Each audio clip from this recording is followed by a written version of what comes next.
Cape Canaveral began as a swampland.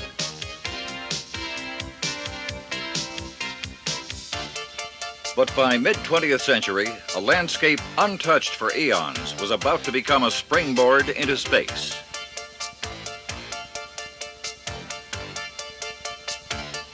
The first launch test here was in July 1950, using a captured German V-2 rocket topped off by a WAC corporal named Bumper.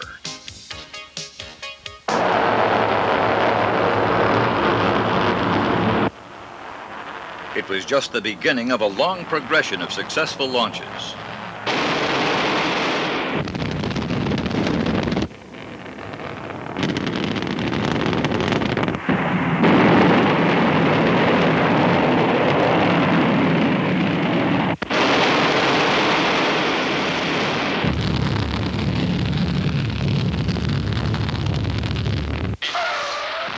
But there were some failures too.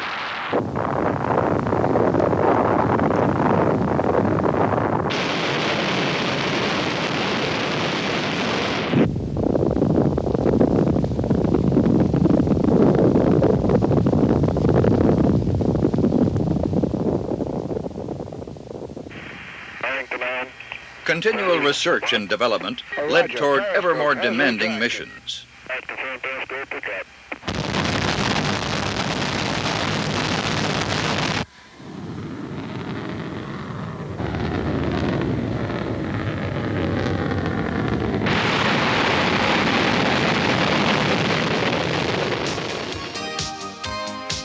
The Cape was established as the Eastern Space and Missile Center, or ESMC, on October 1st, 1979.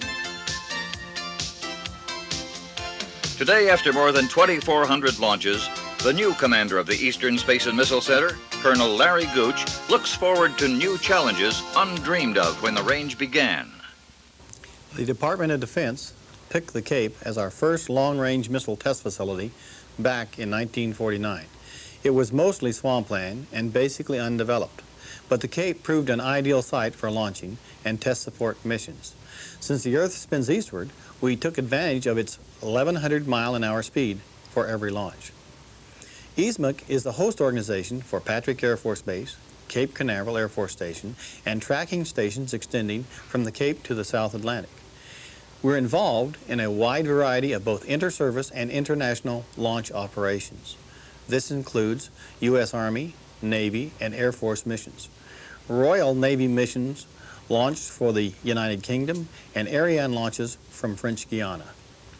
It's even more impressive than it might sound, but make no mistake about it, none of it would be possible without the dedication of the highly skilled people who make up the ESMC team.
The Eastern Space and Missile Center coordinates worldwide test support capability through the Eastern Test Range.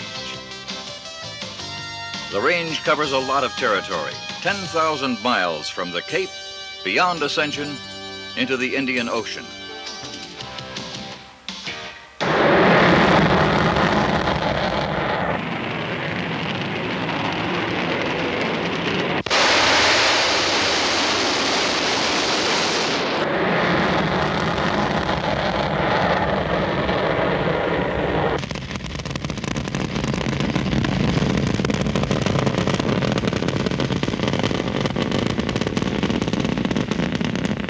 The range supports every launch fully with an impressive array of facilities and equipment. Radar to tell us where a vehicle is in space. Telemetry to tell us how well it's functioning. Optics to track it photographically.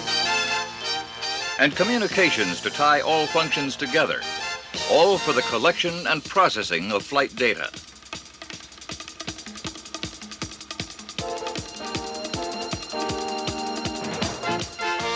Permanent tracking stations are as far away as Antigua in the British West Indies and Ascension Island, 5,000 miles distant in the South Atlantic. ESMC is in a constant state of modernization and improvement. The newest instrumentation site is at Jonathan Dickinson State Park, about 100 miles south of the launch areas. The Eastern Space and Missile Center has come a long way since that small beginning decades ago. Milestones in space have been accomplished, accompanied by ever-increasing range capabilities to meet the challenge of expanding missile and space activities.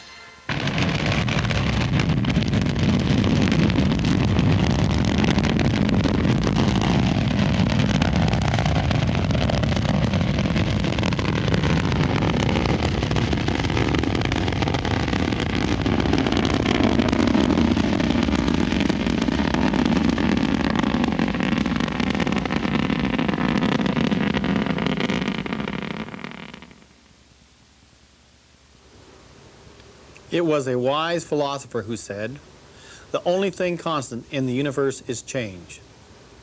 With new programs and systems coming off the drawing board, the Eastern Space and Missile Center is keeping pace with emerging new technologies in order to provide solid support for the space and missile programs of the future.